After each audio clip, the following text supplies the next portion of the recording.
Knowledge is power. मैं हूँ शुभदीप चटर्जी और आज का हम लोग का जो टॉपिक है जिस पे हम लोग बात करने वाले हैं दैट इज़ कंपनीज। तो कंपनीज एक बहुत ही इम्पोर्टेंट मतलब आज के डेट में इम्पोर्टेंस रखता है बिजनेस के फील्ड में। तो कंपनी क्या होता है ये हम लोग आज बात करने वाले हैं। तो let us begin the video, lot to learn. तो लेट्स गेट स्टार्टेड। तो आप देखिए, तो कंपनीज क्या है।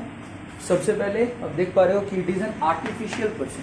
तो ये आर्टिफिशियल पर्सन का मतलब क्या होता है? आर्टिफिशियल पर्सन का मतलब होता है जिसको इंसान ने बनाया, जिसको भगवान ने बनाया, मतलब ऊपर वाले ने बनाया, उसको हम लोग नेचुरल पर्सन बोलते हैं। तो कंपनी डेफिनेटली कोई नेचुरल पर्सन तो नहीं है, ये क्या है? ये एक आर्टिफिशियल पर्सन है because it is man made. तो यहाँ पे आर्टिफिशियल पर्सन का मतलब क्या होता है दोस्तों? आर्टिफिशियल पर्सन का यहाँ पे मतलब होता है man made organisation. It is a man made organisation, ठीक है। लेकिन बड़ा ही इंटरेस्टिंग चीज है, ये मैन मेड होने के बावजूद लॉ की नजरों में इसका एक अलग एग्जिस्टेंस है, ठीक है। लॉ इसको मानता है कि जिसने इसको बनाया वो अलग है, ठीक है, और कंपनी अलग है। कंपनी को एक सेपरेट लीगल आइडेंटिटी दिया जाता है which is distinct from that of its members. और ये बनता कैसे है? It is created by law. ये लॉ के द्वारा बनाया जाता है। Which law? कौन सा लॉ में लॉ है जो कंपनीज को गवर्न करता है? तो companies are governed by the companies act 2013। Companies act 2013 से कंपनीज का जो भी नियम कानून है, including the birth of the company, the death of the company, everything is governed by the companies act 2013। तो लॉ के द्वारा इसको बनाया जाता है और लॉ के द्वारा ही ये मरता भी है। तो अब देखिए, it is a separate legal existence, ठीक है। It has a separate legal existence. इसका कंप्लीटली एक अलग अस्तित्व है, ठीक है। इसको लॉ मानता है कि ये भी एग्जिस्ट कर रहा है दुनिया में। अगर कंपनी, सपोज मान लीजिए कि एक कंपनी है एक्स लिमिटेड, उसको बनाया मिस्टर एक्स और मिस्टर वाई ने मिला के, ठीक है। मिस्टर एक्स शेयर होल्डर बन गया, मिस्टर वाई शेयर होल्डर बन गया कंपनी के फॉर्म होने के तुरंत बाद। अब यहाँ पे ये होगा कि अगर मान लीजिए कि एक्स लिमिटेड बैंक से जाकर के सपोज लोन लेता है, तो उस लोन के लिए एक्स लिमिटेड ही लायबल होगा। कोर्ट बोलेगा कि एक्स लिमिटेड को ये पैसे चुकाना है, मिस्टर एक्स और मिस्टर वाई को नहीं। जो बिहाइंड द सीन जो काम कर रहे हैं, जो पर्दे के पीछे काम कर रहे हैं, वो लोग यहाँ पे रिस्पॉन्सिबल स्टार्टिंग में ही नहीं माना जाएगा। बहुत ही कम ऐसा सिचुएशंस होता है जहां पे कंपनी को हटा करके, कंपनी का लीगल एग्जिस्टेंस को अस्वीकार करके कोर्ट्स जो उसके पीछे के जो लोग हैं उनको जाकर के पकड़ता है। उसको हम लोग बोलते हैं lifting of the corporate veil. वो हम लोग बाद में, हम लोग इसको डिस्कशन, डिटेल में डिस्कशन बाद में करेंगे। लेकिन नॉर्मल सिचुएशन में कंपनी को एक क्या किया जाता है? एक लीगल वेल दिया जाता है, एक कॉर्पोरेट एग्जिस्टेंस दे दिया जाता है, जिसके द्वारा कंपनी के द्वारा लिए हुए लोन्स या लायबिलिटीज के लिए सिर्फ कंपनी को ही रिस्पॉन्सिबल माना जाता है। कंपनी के एसेट्स के लिए भी कंपनी को ही इसका ओनर माना जाता है। अब मान लीजिए कि कंपनी कल होकर के कोई प्लांट खरीदता है, कोई मशीन खरीदता है, कोई लैंड खरीदता है, बिल्डिंग खरीदता है, कुछ भी खरीदता है, तो ऐसा नहीं है कि शेयर, वो लैंड, बिल्डिंग, प्लांट, मशीनरी वो शेयर होल्डर का बन जाएगा, वो घर लेके चला जाएगा। ऐसा नहीं हो सकता है। कंपनी का जो एसेट्स है वो उसी को बिलोंग करता है, क्योंकि उसका एक सेपरेट लीगल एग्जिस्टेंस यहाँ पे हम लोग देख पाते हैं। तो it has a separate legal existence, वो अलग है, which is distinct from that of its members.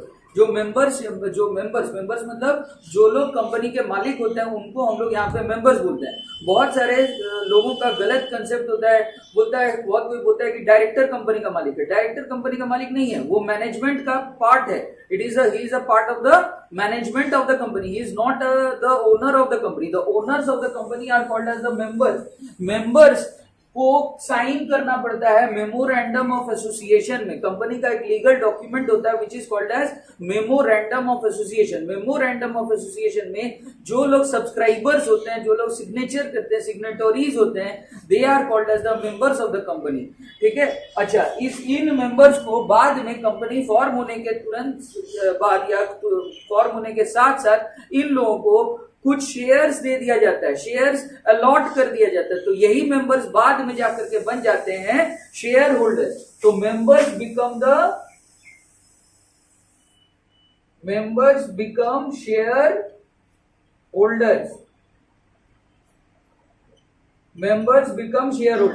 अच्छा, तो अब आपके मन में सवाल हो रहा होगा कि जो लोग कंपनी को बनाया वो कहां गया। तो जो लोग कंपनी को बनाया उनको हम लोग बोलते हैं प्रोमोटर्स। अधिकतर केस में इनको कंपनी का फॉर्मेशन के साथ साथ इन प्रोमोटर्स को बना दिया जाता है मेंबर्स, यानी कि इनको बाद में शेयर्स दे करके शेयर होल्डर में कन्वर्ट कर दिया जाता है।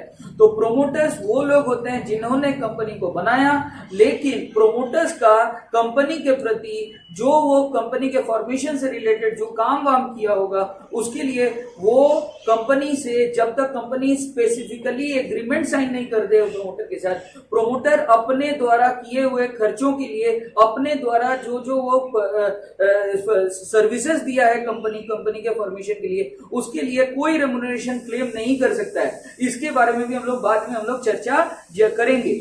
तो अब देखते हैं यहाँ पे the members have limited liability towards the members. देखिए कंपनी का फॉर्म करने का सबसे ज्यादा फायदा यही होता है कि जो मेंबर्स हैं उनका कंपनी के प्रति एक लिमिटेड लायबिलिटी होता है। लिमिटेड लायबिलिटी का मतलब ये होता है कि वो लोग जितना जो शेयर्स लिया होगा, जैसे सपोज फॉर एग्जांपल मान लीजिए कंपनी का शेयर्स का फेस वैल्यू है 10 रुपया करके, ठीक है, और कंपनी का ये शेयर्स का फेस वैल्यू है, इसी को मान लीजिए कि यही पेड अप वैल्यू है, मतलब इतना ही कंपनी शेयर होल्डर से मांगेगा और शेयर होल्डर को इतना ही देना पड़ेगा।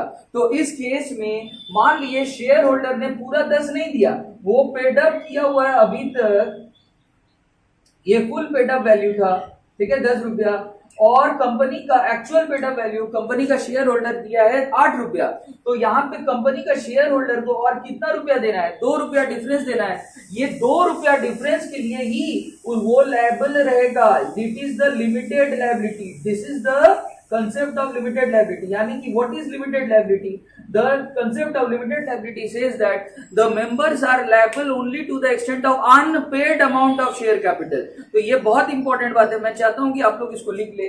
तो हम इसको लिख देते हैं। लिमिटेड लायबिलिटी का कंसेप्ट ये बोलता है, लिमिटेड लायबिलिटी का कंसेप्ट ये बोलता है कि the members are liable only to the extent of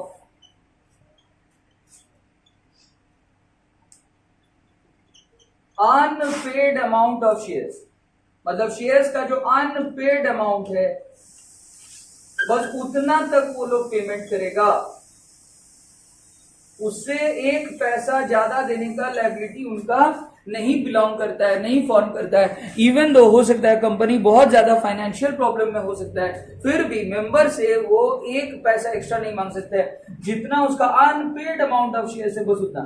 और बोलिए सर मान लीजिए कि कोई share holder fully paid up कर दिया, पूरा पैसा दे दिया, तब 1 पैसा का लायबिलिटी नहीं बचा है उसका, तो उससे 1 पैसा नहीं मांगा जा सकता। अनपेड अमाउंट 0, तो अनपेड अमाउंट अगर 0 है तो इन दैट केस आप फिर मेंबर्स को ये नहीं बोल सकते कि भाई तुम हमको पैसा दो, ठीक है।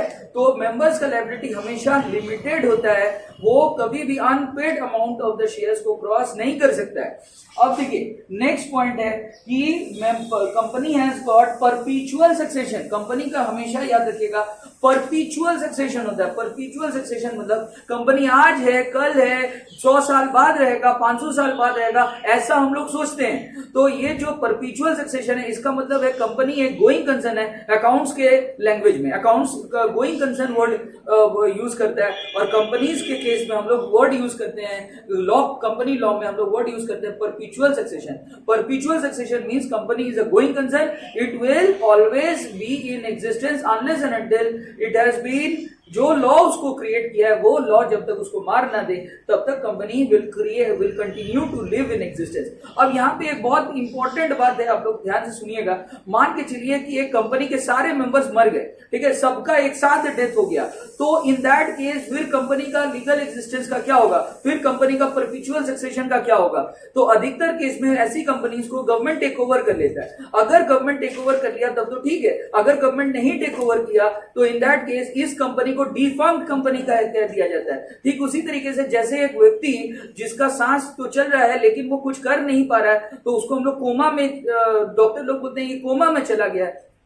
वेजिटेटिव स्टेट में चला गया। तो कंपनीज के केस में भी जब कोई काम नहीं होता है उसमें, ठीक है, कोई मेंबर्स वहां पे जीवित नहीं बचे हैं, सपोज कोई काम नहीं हो रहा है, तो उसको क्या डिक्लेयर कर दिया जाता है कि ये डिफंक्ट कंपनी है, लेकिन वो मरा नहीं है, ठीक है, तो उसको मारने के लिए एक अलग लीगल प्रोसेस से गुजरना होगा। उस लीगल प्रोसेस का नाम है लिक्विडेशन ऑफ कंपनीज। अब अगला जो पॉइंट है वो देखिए, it has a common seal. Common seal का क्या मतलब होता है? कॉमन सील का मतलब होता है जैसे हम लोग इंसान लोग कोई भी डॉक्यूमेंट में साइन करने के लिए सिग्नेचर अपना करते हैं, यूनिक साइन हम लोग का होता है, तो ठीक इसी तरीके से कंपनी का भी एक यूनिक सिग्नेचर होता है, तो that signature is called as common seal. तो होता क्या है, कंपनी जो भी पब्लिक डॉक्यूमेंट साइन करता है उस डॉक्यूमेंट में एक अपना एक स्टैंप ये कर देता है, और उस स्टैंप के ऊपर से उसका director for behalf on behalf of the company करके वो साइन करता है। इसी को हम लोग बोलते हैं कॉमन सील। मतलब ये एक यूनिक सिग्नेचर है, it is a unique signature of the company